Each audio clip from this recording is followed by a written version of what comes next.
মেঘকুঞ্জের ইলশেগুড়ি season 2 লেখনীতে নিষ্কামন পর্ব number 25, 26, 27। Ashika ক্যালেন্ডারের দিকে এক ধ্যানে তাকিয়ে আছে। শান পাশে বসে বকবক করছে, সেদিকে তার কোনো মন নেই। সে বেশ গভীর মনোযোগ দিয়ে কিছু একটা ভাবছে। সময় কত দ্রুত চলে গেল, এই জন্যই বোধহয় সময় ও স্রোত কারোর জন্য থেমে থাকে না। কথাগুলো ভাবতে ভাবতে একটা লম্বা দীর্ঘশ্বাস ফেলল আশিকা। ভাবনা থেকে বেরিয়ে হুট করে বলে উঠল, রসগোল্লা, এ বাড়িতে কোনো শাড়ি আছে? শান কয়েক সেকেন্ড ভাবুক দৃষ্টিতে চেয়ে রইল। হুট করে শাড়ি চাওয়াতে কথাটা বুঝতে তার একটু সময় লাগলো। একটু ভেবে চিনতে বলল, আছে, ভাইয়ের মায়ের শাড়ি। আশিকা চমৎকার হাসলো, বলল, আমাকে একটা এনে দিতে পারবে? শান বড় বড় করে তাকিয়ে বলল, না না, ভাই একদম জ্যান্ত কবর দিয়ে দিবে আমাকে। ধুর, কিছু বলবে না? বলবে। আমি বললাম তো বলবে না। তুমি কি করে শিওর হচ্ছ যে কিছু বলবে না? এটা আগে আমাকে বোঝাও। আজকে একগাল হাসল, বলল, কাছের মানুষদের নেতা সাহেব কিছু বলতে পারে না। উপর রাগ দেখালেও তিনি তোর ওপর ভীষণ দুর্বল, বুঝলি? তুমি ভাইয়াকে অনেক ভালো বুঝো, তাই না? অনেক ভালো নয়, তবে কিছুটা বুঝি। শান কিছুক্ষণ চুপ করে থেকে বলল, সবই তো বুঝলাম, এখন আসল কথা বলো। তোমরা বিয়েটা কবে করবে? বুড়ো হওয়ার পরে? আশিকা একটা চোখ মেরে বলল, আজই। সেই জন্যই তো শাড়ি চাইছি। শান যেন ভূত দেখার মতো চমকালো, উত্তেজিত কণ্ঠে বলল, সত্যি? সত্যি। এবার পারবি? পারবো মানে আলবাত পারবো। তুমি 5 মিনিট দাঁড়াও, আমি 10 মিনিটে আসছি। আশিকা মাথা নাড়িয়ে সম্মতি দিল। শান দৌড়ে বেরিয়ে গেল। সত্যি 10 মিনিট পরে সে ফিরল হাতে লাল টকটকি শাড়ি। আশিকা আবারও হাসলো, বলল, একটাই ছিল? না, অনেকগুলো। তাহলে লাল কেন আনলি? আরে, নতুন বউকে লাল শাড়িতে ছাড়া মানায় না, তাই না? একদম তাই। কয়টা বিয়ের অভিজ্ঞতা আছে রে তোর? আপাতত একটাও নেই, তবে ভবিষ্যতে 4টা হবে। কি? শান দাঁত গেলিয়ে হাসলো। আশিকা তার গাল দুটো টেনে বলল, ঠিক আছে, তুই এখন যা, আমি রেডি হয়ে নি। কিন্তু তোমার তো কোনো সাজার জিনিস নেই। কেন, না সাজলে কি আমাকে খারাপ লাগবে? না, তা না, তুমি এমনিতেই সুন্দরী, তবে বিয়ের দিন একটু সাজতে হয়। এসব তুই কোথা থেকে শিখেছিস বলতো?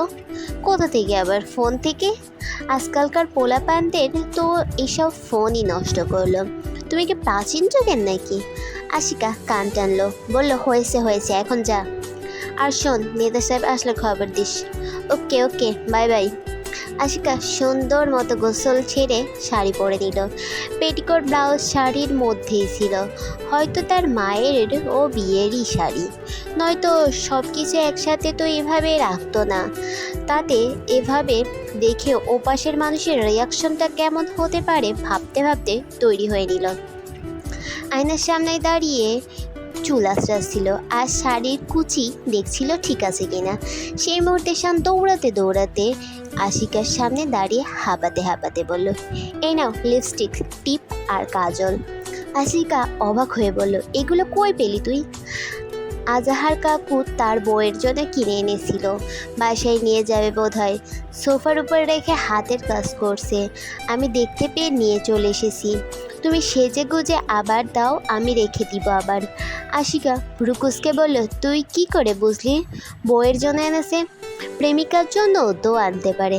আরে একদমই না, কাকুর বউ যে দজ্জাল, মেরে বালি চাপা দিয়ে দিবে, এই রিস্ক সে নিবে না। আশিকা ফিক করে হেসে ফেলল। কথা মতো একটু লিপস্টিক লাগিয়ে চোখে কাজল দিল, অতঃপর শেষে এসে টিপ পরে সব কিছু শানের হাতে দিয়ে বলল, এখন বল কেমন লাগছে আমায়? শান চোখ কসলাতে বলল, মাশাল্লাহ, তোমাকে পুরোই পরি লাগছে। ভাই দেখে তো আজই শেষ। আশিকা চোখ রাঙালো। শান হাসতে হাসতে চলে গেল। সে এখন আশিকাকে ভীষণ ভালোবেসে ফেলেছে।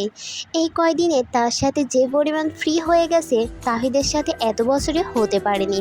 মূলত তাহিদ নিজের ভালোবাসাটা কখনো প্রকাশ করে না, সব সময় গম্ভীর হয়ে থাকতেই পছন্দ করে। আশিকার সাথে ভাব হওয়ার পরে থেকে একদিনও স্কুলে যায়নি শান। তার যাওয়ার দিকে চেয়ে আশিকা মাথা এপাশ ওপাশ করলো। ছোট ছোট বাচ্চা কাচ্চা অল্প বয়সে ফোন পেয়ে বেশি পেকে গেছে। আয়নাতে আরও একবার নিজেকে ভালো করে দেখে নিল।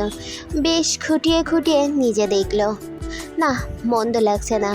হঠাৎ গুনগুন করে গান গেয়ে উঠল। দূরে যে ছিল ভালোই তো ছিল প্রেমের চিঠি পুরনো খামে, আড়াল রাখি আমি সামলে দু চোখ লুকিয়ে রাখা পুরনো নামে। দেখা হবে ভাবিনি আগে দূরে দূরে বহু দূরে পথ ছড়ে গেছে। কেন এলে তবে ফিরে অচেনা এই তীরে স্মৃতি ঈদের ভিড়ে। আবিরের সাথে কথা বলার থেকে আরশি একটা ঘোরের মধ্যে চলে গেছে।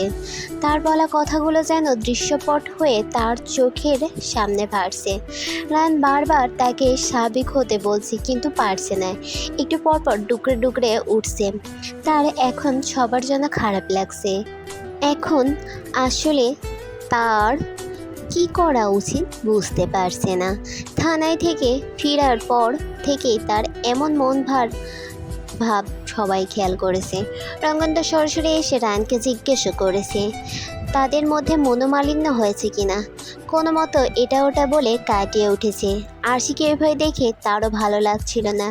রাত বাজে 1টা, তার চোখে ঘুম নেই, বসে আছে। রায়ানও তার দেখা দেখে গালে হাত দিয়ে বসে আছে। হঠাৎ কিছু মনে হতেই আশিকাকে টেনে তুলল। ওর না ভালো মতো গায়ে জড়িয়ে দিয়ে বলল, চল। শুনশান রাস্তা ধরে হেঁটে চলছে রায়ান আরশি, কারো মুখে কোনো কথা নেই। রায়ান কয়েকবার কথা বলার চেষ্টা করলেও আরশির থেকে কোনো রেসপন্স না পেয়ে সেও চুপ হয়ে গেছে। হঠাৎ একটা আইসক্রিমের গাড়ি থেকে ছুটে গেল, 2টা আইসক্রিম কিনে নিয়ে আসলো। একটা আরশির দিকে বাড়তেই সে কোনো কথা ছাড়াই নিয়ে নিল। রায়ান প্যাকেট খুলে আইসক্রিম খেতে খেতে বলল, আইসক্রিমটা বেশ ঠান্ডা তাই না? আরশি ভ্রুকুচকে চেয়ে থমথমে গলায় বলল, কেন তুমি কি গরম করা আইসক্রিম খাও? রায়ান থতমত খেয়ে গেল। আসলে কথা বলার জন্য কি দিয়ে কি বলে ফেলেছে নিজেও খেয়াল করেনি। জোরপূর্বক একটা হাসি দিল। আইসক্রিম শেষ করলো কোনো কথা ছাড়াই। বাহিরে বেশ সুন্দর বাতাস হচ্ছিল। এতক্ষণ বেশ ভালোই লাগছিল। এখন আরশি ঠান্ডা ঠান্ডা লাগছিল। আরশি হাত ভাঁজ করলো। তার যে ঠান্ডা লাগছে বিষয়টা রায়ানও খেয়াল করলো। তার জ্যাকেটটা খুলে আরশিকে পরিয়ে দিতে দিতে বলল, দেখেছিস আগে তো খুব মজা নিতি, শীত আসার আগেই জ্যাকেট পরে ঘুরি, এখন তো আমার সেই জ্যাকেটটাই কাজে আসলো। আরশি রাগ দেখিয়ে খুলে ফেলতে চাইলো। রায়ান খুলতে দিল না, শক্ত করে কাঁধ জড়িয়ে ধরে হাঁটতে হাঁটতে বলল, তোকে গোমরা মুখে ভীষণ বাজে লাগে আরশি, একটুও ভালো লাগে না, মুখটা ঠিক কর না। বাচ্চা বাচ্চা ফেস বানিয়ে করুণ ছুঁড়ে বলল রায়ান। তার এমন মুখভঙ্গি দেখে হেসে ফেলল আরশি। বলল, এবার ঠিক লাগছে?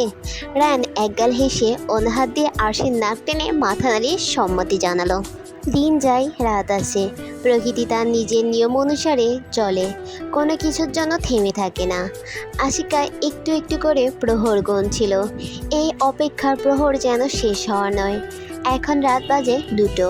শান অপেক্ষা করতে করতে বসার ঘরেই ঘুমিয়ে পড়ছে। শুধু শান নয়, সকলে বিভোরে ঘুমাচ্ছে। ঘুম নেই শুধু আশিকার চোখে, নিশাচরের মতো জল জল করে তাকিয়ে আছে। বসে থাকতে থাকতে পা লেগে গেল, উঠে একটু হাঁটাহাঁটি করছে, অতঃপর আবার গিয়ে বসছে। তাহিদ ফিরল 3টের দিকে। বসার ঘরে পা রাখতেই নজর গেল শানের দিকে। তাকে এখানে দেখে কিছুটা ভ্রু কচকাল, তবে বেশি সময় নষ্ট করলো না। এগিয়ে গিয়ে পাজা কোলে তুলে তার রুমে নিয়ে গিয়ে শুয়ে দিল। শরীরে কম্বল জড়িয়ে দিয়ে মাথায় একটু হাত বুলালো। সেই যে সেদিন এতিমখানা থেকে শানকে নিয়ে এলো, অথচ দেখতে দেখতে 5টা বছর পেরিয়ে গেছে। শহরের কোলাহল থেকে এত দূরে আরেকটা বাড়ি বানানোর মূল কারণই এই বাচ্চাটা। রাজনীতি শব্দটা কয়েক অক্ষরের হলেও এর ওজন বড্ড ভারী। একবার সেখানে জড়িয়ে গেলে বেরিয়ে পড়ার আর উপায় থাকে না। কেউ চেষ্টা করে অকালে ঝরে যায়, কেউ বা আরও ভয়ঙ্কর হয়ে ওঠে। তাহলে চাইনি তার আরও এক দুর্বলতার কথা কেউ জানুক, চোখের পলকে তাকেও কেউ কেড়ে নিক। এসব ভাবতে ভাবতে লম্বা শ্বাস নিল। প্রিয় মুখটার দিকে তাকিয়ে মুচকি হেসে উঠে দাঁড়ালো। তাহিদের উপস্থিতি বুঝতে পেরে আশিকা নড়ে চড়ে উঠল। ছোট ছোট ধাপে তার রুমের দিকে পা বাড়ালো। আসবো? তাহিদ হাত ঘড়ি খুলতে খুলতে ছোট্ট করে উত্তর করলো, আশিকা সরাসরি গিয়ে তার পেছনে দাঁড়ালো। কোনো প্রকার জড়তার সংকোচ না দেখে বলে উঠল, তাকান। তাহিদ মাথা ঘুরিয়ে তাকালো। পা থেকে মাথা অবধি আশিকাকে একবার দেখে নজর সরিয়ে নিল। বলল, বসো। আজকে এমন রিয়াকশন আশা করিনি। একবার ঠিকমতো তাকালোও না পর্যন্ত, বদলোক একটা। চোখ মুখ কুঁচকে বলল, বিয়ে করবেন আমাকে? তাহিদ এর চোখে চোখ রেখে তাকালো, মুচকি হেসে বলল, শুধুমাত্র আমাকে বিয়ে করাই কি তোমার মূল লক্ষ্য? আশিকা কিছুটা থতমত খেয়ে গেল। উত্তর দিতে কিছুটা সময় নিল। তাহিদ আবারও হাসলো, বলল, বসো, আমি গোসল করে আসি। জবের অপেক্ষা না করে ওয়াশরুমে ঢুকে পড়ল। আশিকা পা ঝুলে বিছানায় গিয়ে বসলো। মাথার মধ্যে শত শত কথা দলা পাকাতে শুরু করলো। বারবার শাড়ির আঁচল গিট দিচ্ছিল আর খুলছিল। সাথে চিন্তা করছিল নেতা সাহেবের মনে আসলে কি চলছে। সহজ কথা এভাবে পিছিয়ে কেন বলল। তাহিদ বেরোলো। আশিকা ভাবলো এবার হয়তো উত্তর দিবে, কিন্তু না, তাকে নিরাশ করে দিয়ে বলল, এক কাপ কফি হবে? আনছি বলেই বের হয়ে গেল। কিছু সময়ের ব্যবধানে কফি নিয়ে হাজির হলো। তাহিদ প্রথমে কাপটা নিয়ে একটু চুমুক দিয়ে বলল, কি যেন বলছিলে? আশিকা কিছুটা রেগে বলল, শুনেননি? শুনেছি, তবে আবার জানতে চাইছি। বিয়ে করবেন আমাকে? না। কেন? তুমি তো থাকতে আসনি আমার কাছে। আশিকা ঠোঁটের ঠোঁট চেপে ধরলো, চোখ পিটপিট করে বলল, থাকতে আসলে করতেন? তাহিদ একটু সময় নিয়ে ভাবলো, ভালো টালো বেসে ফেলেছেন নাকি নেতা সাহেব? তুমি আসলে কি চাও? বলে একটু থেমে আবার বলল, বিয়ে ব্যতীত আপনার অতীত। মনে মনে বলল, কথাখানা মুখের রিয়াকশন বলে দিচ্ছে সে নিষেধ করার শব্দই বলতে চায়। বসো, তোমাকে একটা গল্প শোনাই। কিসের গল্প? তাহিদ গম্ভীর হলো। থমথমে রসকসীন গলায় বলল, তোমার বাবার। আশিকা শাড়ির আঁচলে শক্ত করে চেপে ধরল। মুখে কিছু না বলে বসলো। তার দৃষ্টি বলে দিচ্ছে সে আগ্রহী। তাহিদ মুচকি হাসল। কিছুক্ষণ নীরবতা পালন করতে বলল, শুরু করলো, অতীত। তাহিদের কথা শেষ হতেই দুজনেই মিনিট 10 চুপ করে রইল। কেউ কারো দিকে তাকাচ্ছে না। হুট করে আশিকা উঠে দাঁড়ালো। নিঃশব্দে কক্ষ ত্যাগ করে বেরিয়ে পড়ল। মনের মধ্যে রাগ ক্ষোভ বারবার প্রকাশ পেতে চাইল, কিন্তু না, সে তা প্রকাশ করল না। তার যার দিকে কেউ একজন চাতক পাখির মতো তাকিয়ে রইল। ছায়া উদ্দেশ্য হতেই অদ্ভুত হেসে বলল, তুমি তো শুধু কবর খুঁড়েছিলে আশিকা মির্জা, আমি স্বেচ্ছায় সেখানে ঝাঁপ দিলাম। অনুভব এই নিয়ে উকিলকে 10 বার কল দিল, কিন্তু না, কোনো মতোই সে কল ধরল না। মূলত আবিরের জন্য তারা সুপ্রিম কোর্টে আপিল করেছে। কাল তার শেষ শুনানি, অথচ এখনো পর্যন্ত কোনো ঠিকঠাক উকিল পেল না। অনেক চেষ্টা করে পরে একজনই তাদের কেস নিতে রাজি হয়েছিল। হঠাৎ করে কি হলো? ধৈর্যের বাঁধ ভাঙতে অনুভব ফোন ছুঁড়ে মারল দরজার দিকে। রঙ্গন সবাই রুমে ঢুকছিল। হুট করে কিছু তার দিকে আসতেই দেখে ক্যাচ ধরে ফেললো। বলল, কি রে শালা, মারবি নাকি? অনুভব একবার তাকিয়ে দৃষ্টি সরিয়ে নিল। রঙ্গন সোজা এসে অনুভবের গা ঘেঁষে বসলো। একটু সরে বস। পারবে না। অনুভব নিজেই সরে বসলো। রঙ্গন আবার একই কাজ করলো। ভালো লাগছে না, তুই এখন যা। রঙ্গন নাটকীয় ভঙ্গিতে বলল, নিজের একমাত্র দুলাভাইকে ঘর থেকে বের করে দিচ্ছিস? মানবতা কোথায়, জনগণ কোথায়? আমি এক্ষুনি শাহবাগ যাচ্ছি আন্দোলন করতে। অনুভব কড়া চোখে চাইলো। রঙ্গন দীর্ঘশ্বাস ফেলে তার কাঁধে হাত রাখলো। বলল, চিন্তা করিস না, উকিল পেয়েছি। অনুভব অবাক চোখে তাকালো। এই ছেলেটা আসলে কি, শয়তানি হোক বা ভালো মানুষই হোক, সব দিকে সে এগিয়ে থাকে। অনুভব হুট করে জড়িয়ে ধরল। বলল, তোর বোন ঠিকই বলতো, জানিস রাজনীতি আসলে ভালো মানুষের জন্য না। একবার জড়িয়ে গেলে পরিবেশ পরিস্থিতিও বোধহয় ভালো থাকতে দেয় না। ওই যে কথায় বলে না, যে মারামারি ছাড়তে যায় সেই বেশি মার খায়। এখানে থাকতে হলে দিন শেষে খারাপ হতেই হবে, নইলে তিলে তিলে মরতে হবে।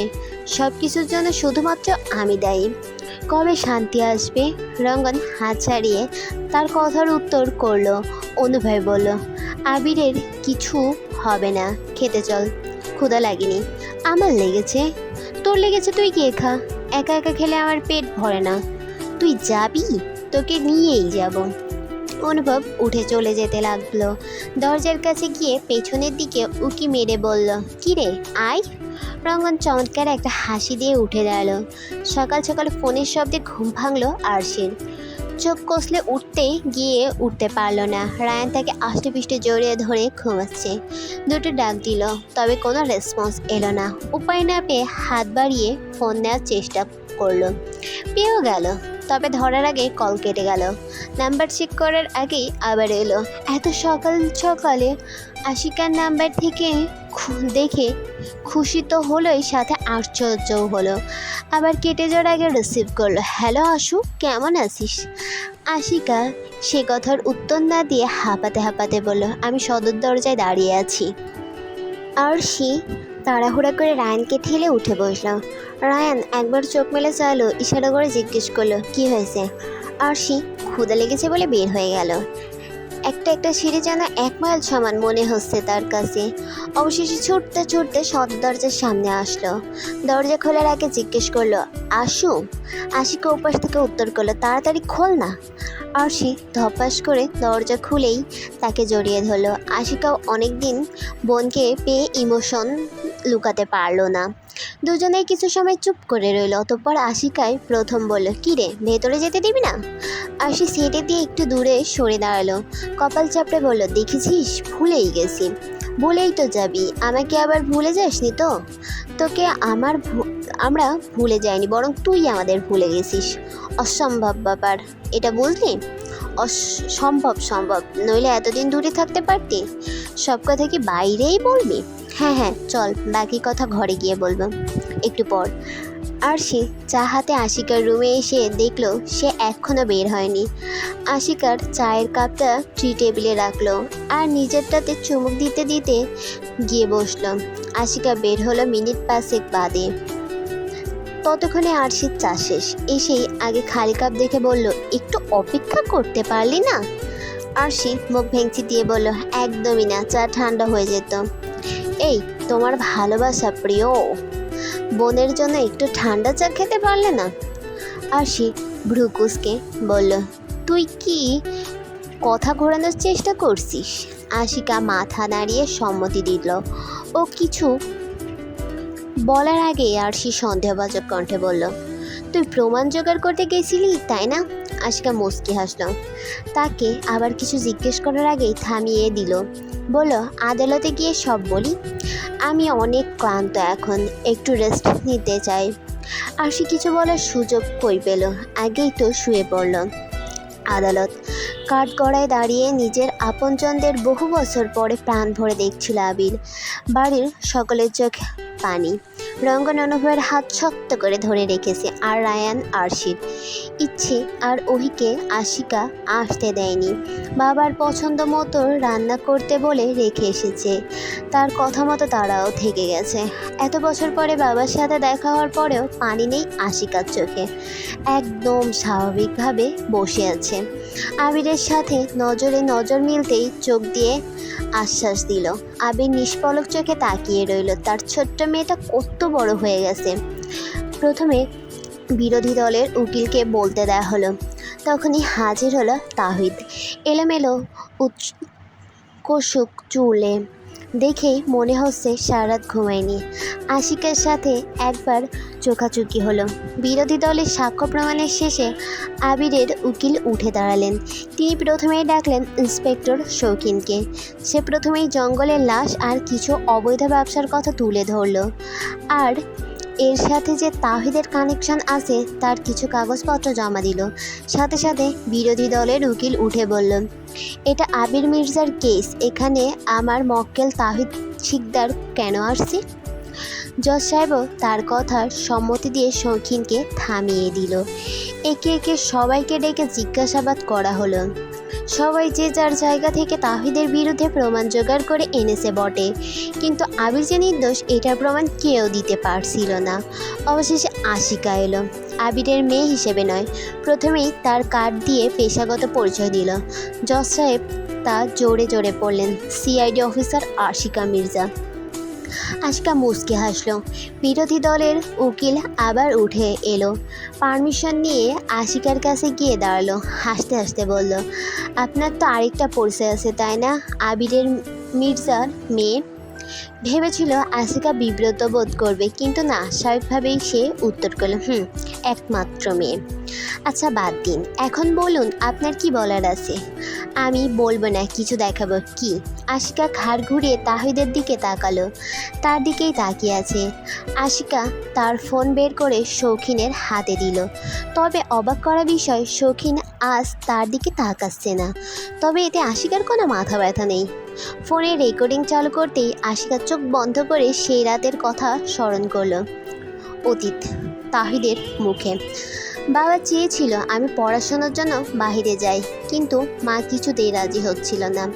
তার একমাত্র সন্তানকে সে কিছুতেই এত দূরে নিয়ে দিয়ে থাকতে পারবে না, কিন্তু বারবার বোঝাতে থাকে আমাদের দেশের শিক্ষা অবস্থা নাজেহাল, আমাকে সে ভালো একটা পজিশনে দেখতে চাই। এটা নিয়ে মায়ের সাথে বেশ কিছুদিন ধরে কথা কাটাকাটি চলছিল। সেদিন সকালেও কথায় কথায় ঝগড়া লেগে যায়। বাবা না খেয়ে বেরিয়ে পড়ে রাগ করে, মাও না খেয়ে থাকে। তাদের ফেলে আমি কেমনে খাই? আমি আর মা বসে অপেক্ষা করছিলাম বাবা আসার। তখনই ফোন এলো, বাবা আর নেই।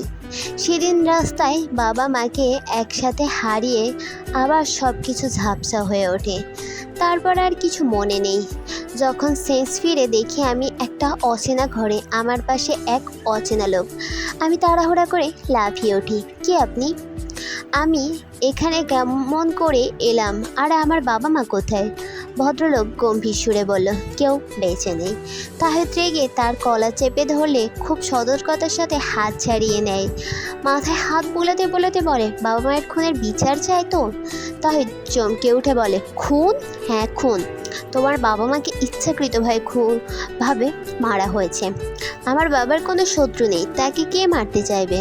ভদ্রলোক হাসতে হাসতে বলেন, আগে ছিল না, কিন্তু এখন আছে।